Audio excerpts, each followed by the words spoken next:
foresight. For one of the first times in my entire life, I was quite proud of myself. Planned ahead. It was nice. I knew that graduation was coming up yesterday, and I knew that the next morning I had to deliver a sermon. Now, using my intelligence, I realized that this week was going to be stressful. I had graduation, my birthday, I had practices and award ceremonies, and a whole bunch of stuff I had to take care of. So last week, I did not work on my sermon. 2 weeks ago, I finished it. I was so excited.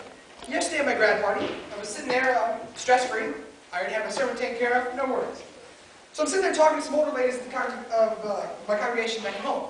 They're giving me advice in the future, and this is 4 or 5 hours into the party, so honestly, my mind wasn't exactly 100% there. It's kind of ready to get home, get some sleep. Then one of the old ladies grabbed me, and she goes, "Son, if you could learn 2 things you're going to need to know in your future, let me tell you about it. First, love God through all your circumstances. There's going to be times when it's going to be hard, and you're not going to want to. You're going to be mad. You're going to feel like you're alone.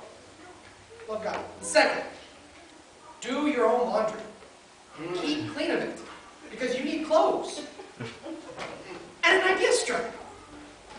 And so, of course, like the derby that I am, I threw away my old sermon, and last night at 10 o'clock, I wrote the sermon I'm going to be delivering this morning. And out of those 2 ideas, the logical sermon would be the one on love God through all your circumstances. But that's not what struck my eye. So this morning lesson is on laundry. An interesting idea, I know.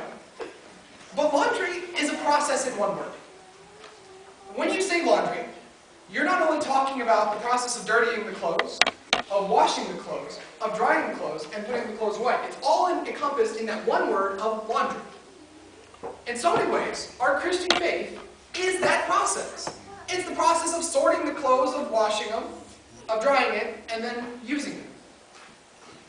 In a word, that's like our salvation. So this morning, we are going to talk about laundry. I told my dad about this sermon last night. I started off with that introduction. I told him, I'm going to talk about laundry. He laughed at me, openly laughed. But I'm hoping that if you stick with me, we'll learn some things this morning. Turn with me, if you will, to Romans chapter 7, the scripture reading this morning.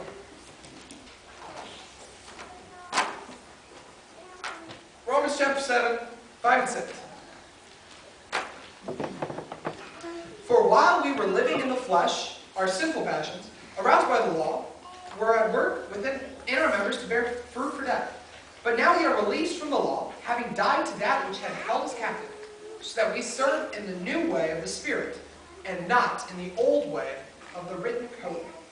In this passage, we see the first element of doing laundry is to sort your laundry.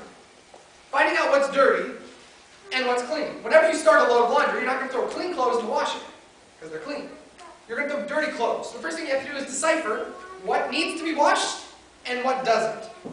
In this passage, we see the dirty and clean of our Christian walk. The dirty is found in verse 5, in phrases such as living in the flesh, our sinful passions, and bears fruit of death. I want to talk about that first phrase, living in the flesh. The common misconception among Christians is that you can live a little bit in the flesh and a little bit in God. You can live this life for Christ and mess up, have an area of sin in your life, and ultimately, it's not really going to matter. You go to church every Sunday, you partake in communion, you sing some songs, pray to God, maybe you even study during the week. And yeah, you might sin a little bit every once in a while, but hey, I'm still living in the Spirit. In actuality, there is no gray area.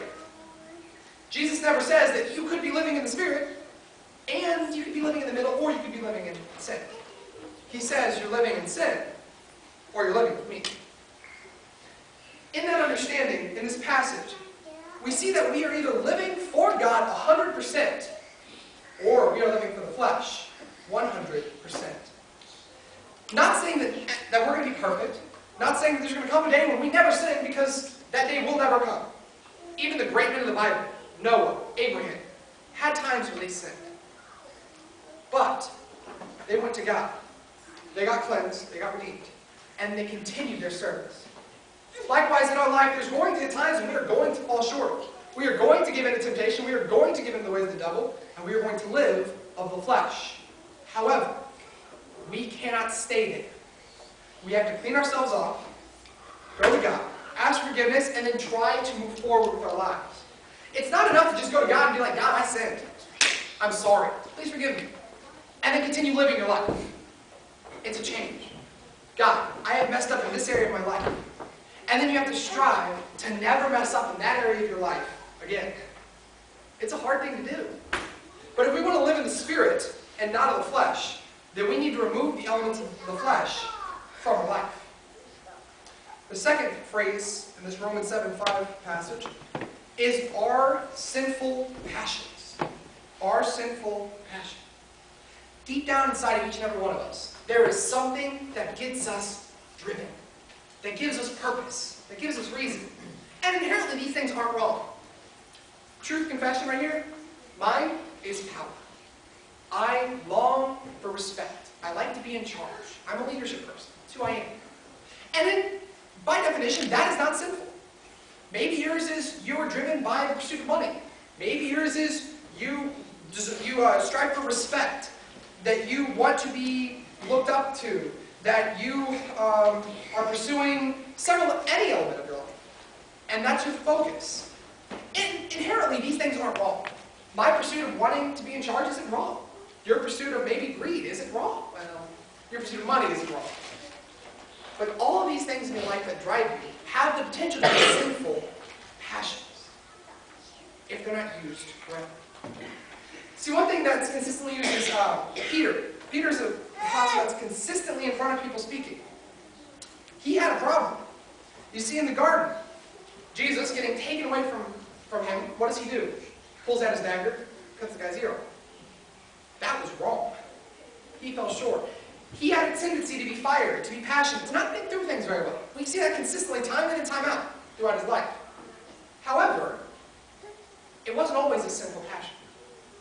His same fire, the same passion that he felt the day that he did the sins, is the same passion and fire he felt when he was working for God. However, it was used in a correct manner. Inside of each and every one of us, there is something that drives us, and it's not wrong. In fact, it should be used, but it has to be used correctly.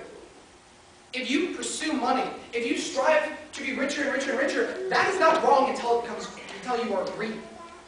Until your only focus is money. It's not wrong to want leadership and authority. It's wrong when you use that for wrong reasons.